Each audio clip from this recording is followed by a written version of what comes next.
நிச்சயமாக. அதாவது பொதுவாக எடுத்துக்கொள்ளுங்கள், இன்றைக்கு மக்கள் சம்பந்தப்பட்ட பிரச்சனைகள் 1000 பல்கி பெருகி கிடக்கின்றன. இந்த பிரச்சனைகள் குறித்தெல்லாம் இன்றைக்கு விவாத மேடைகளில் முன்னெடுத்து அவற்றை பற்றிய ஒரு ஆய்வை நடத்தி மக்களுக்கு விழிப்புணர்வை தேடித்தர வேண்டும் என்று ஊடகங்களே முதலில் முன்வருவதில்லை. இப்பொழுது நீங்கள் பார்த்தால் நான் கேட்கிறேன், இப்பொழுது திராவிடமா தமிழ் தேசியமா, இதனால் என்ன விளைய போகிறது? ரெண்டு கண்ணுன்னு வேற சொல்லியிருக்கீங்க. அவர் 2 கண்ணாக இருக்கட்டும், இல்ல ஒற்றை கண்ணாக ஒருவர் இருக்கட்டும், இதனால் விளைய போவது என்ன?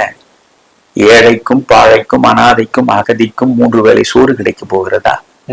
எல்லாருக்கும் வீடு கிடைக்க போகிறதா? பொருளாதார மேம்பாடு இதன் மூலமாக அடைய போகிறோமா?